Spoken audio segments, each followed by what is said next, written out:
गुंतलेले मनवेडे तुझ्या सवे पर्व दुसरे भाग 52. तुम्ही कुठून बोलताय? त्याने थोड्या वेळच्या शांतीनंतर पुन्हा विचारलं. त्याच्या आवाजावरून तो खूप घाबरल्यासारखं वाटत होता. राणेंनी त्याला सर्व प्रकार समजावून सांगितला. आधी तर तो घाबरून रडायलाच लागला, पण राणेंनी समजावल्यावर राहुलकडे यायला तयार झाला. राहुलचा भाऊ येईपर्यंत त्याला पोलीस कोठडीत ठेवलं त्यांनी, आणि त्याचा भाऊ आला तसा त्यांनी राहुलला सोडलं, परंतु त्याच्यावर लक्ष ठेवायला सांगितलं. त्याला गावाबाहेर कुठेही जायचं नाही हे सांगितलं. राहुल आता चांगलाच थाऱ्यावर आला होता. भावाने रागाबरोबर एक कानाखाली मारली. तुला हे उपद्व्याप करायला पाठवलं होतं का इथे? बाचा एकदा चेहरा आठव. बघ काय डोसक्यात घुसते का तुझ्या?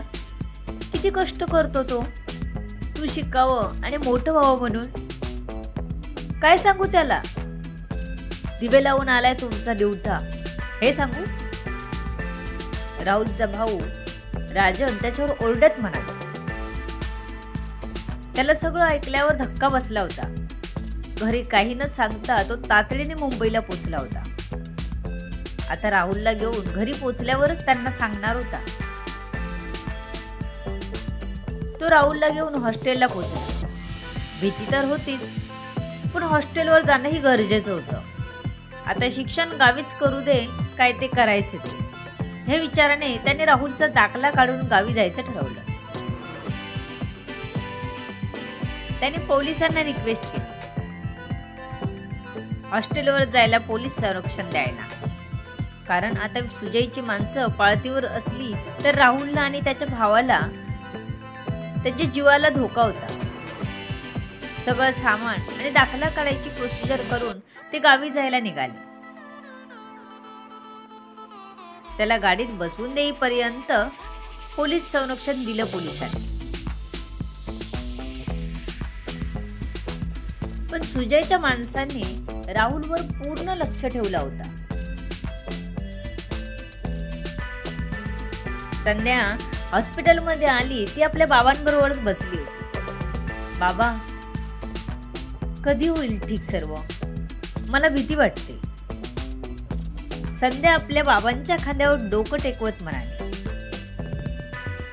होईल सगळं ठीक. अशा वेळी खूप धीराने घ्यायचं असतं बाळा. आपल्या माणसांचा आपणच आधार बनायचं असतं. तिच्या डोक्यावरून हात फिरवत प्रकाश तिला म्हणाले.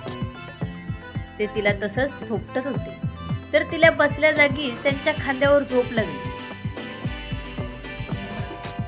संध्याला रात्रभर एकतर झोप लागली नव्हती, आणि एक आश्वस्त खांदा मिळाल्यावर तिला झोप लागली होती. वेद कधी शुद्धीत येईल माहित नव्हतं. वेदचे रिपोर्ट आले होते.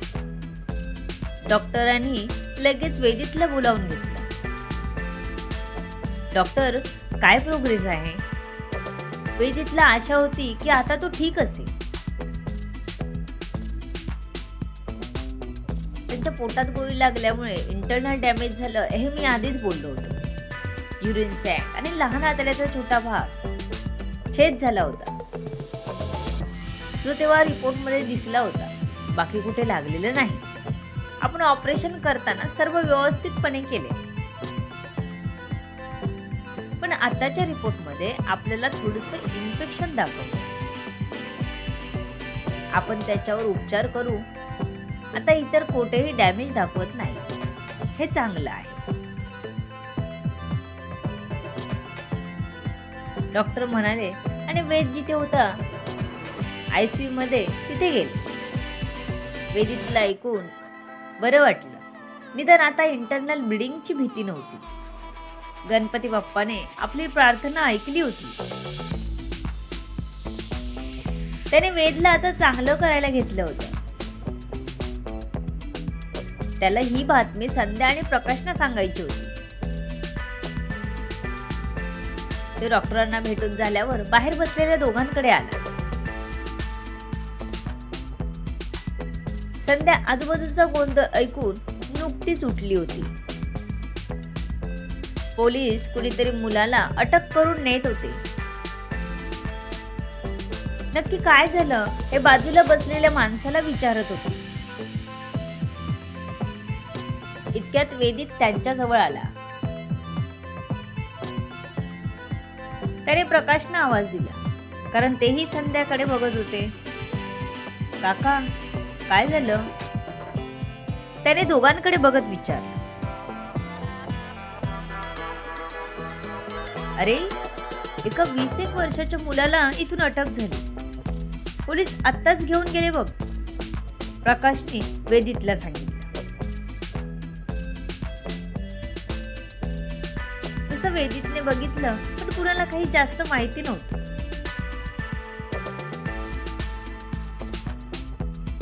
याआधी समीर सोबत येऊन पोलिसांनी वेदची कंडिशन बघितली होती. संध्याचाही जबाब नोंदवला होता.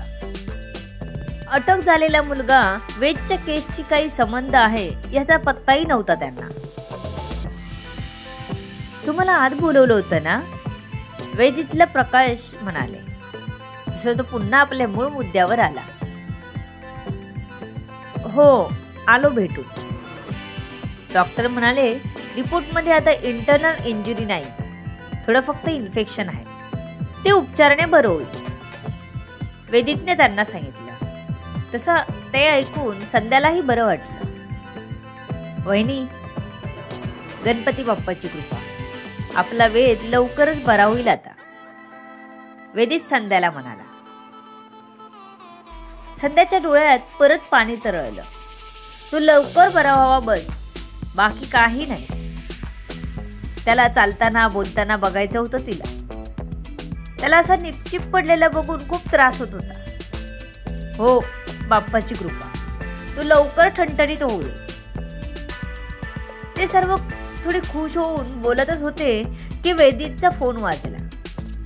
त्याने फोन काढून बघितलं तर समीरचा कॉल होता. हॅलो. वेदितने समीरचा कॉल उचलला व बोलला. वेदित, ऐक ना, आता हॉस्पिटलमध्ये एका मुलाला अटक झाली ना, ती वेदच्या केसच्या संदर्भात आहे. संध्याला सावध राहायला सांग. तिला घरी साधना वहिनींसोबत राहायला सांग, कारण त्यांना कळलं असेल आता वेद इथेच ऍडमिट आहे. त्यामुळेच आता जास्त रिस्क नाही घेऊ शकत. तिला हे सर्व तू सांगू नकोस, फक्त तुम्ही सावध राहावं म्हणून सांगितलं, घाबरू नकोस. आणि वेद कसा आहे आता? समीरने सर्व सांगितल्यावर शेवटी वेदची चौकशी केली.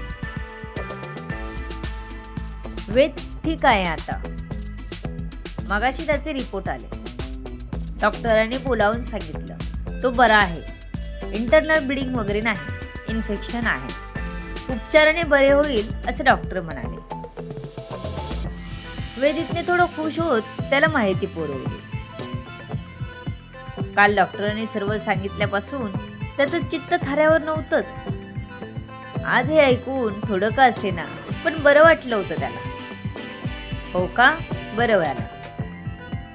बरं, मग मी नंतर एक फेरी मारून जाईल, आता मी बघतो काय होतं ते. समीरही हे ऐकून खुश झाला. प्रोग्रेस जरी नसली तरी काही लॉस तर होत नव्हता. ब्लड लॉस थांबला होता तर पुढे प्रोग्रेस होऊ शकते, हे चांगलं होतं. बरं, मी ठेवतो फोन, तू काम कर तुझं, वेदित म्हणाला आणि त्याने फोन ठेवला. सुजयच्या माणसांनी राहुलवर पाळत ठेवली होती. पोलीस कुठे घेऊन जातात हे खात्री करून मगच त्यांनी सुजयला फोन केला. सुजय सर, तो हॉस्टेलवर जाऊन आला आणि आता त्याच्या गावच्या गाडीत बसलाय, त्याच्यासोबत त्याचा भाऊ असावा, पाळत ठेवलेल्या माणसाने सांगितलं. सुजयला कळेना पोलिसांनी त्याला कसं काय सोडलं. असो, बघता येईल पुढचं पुढे. त्याने विचार केला. आता काय करावं हा विचार करत होता तो मनात. बरं, अजून कोणी आहे का त्याच्यासोबत, सुजयने विचारलं.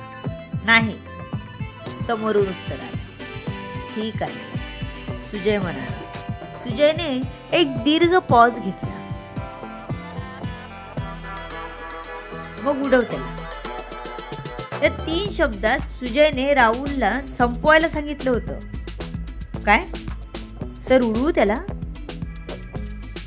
तो सुजयचा माणूस म्हणाला. राहुलने अजून काही जग नीट बघितलंच नव्हतं आणि आत्ताच त्याचं मरण त्याच्या समोर होतं.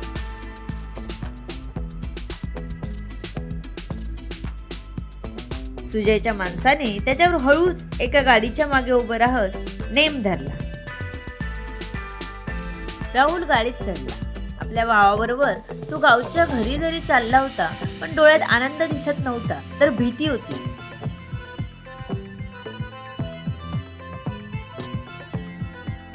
सगळ्याची अजिबात थोडीही जाणीव नसलेला राहुल आपली सीट शोधण्यात व्यस्त होता.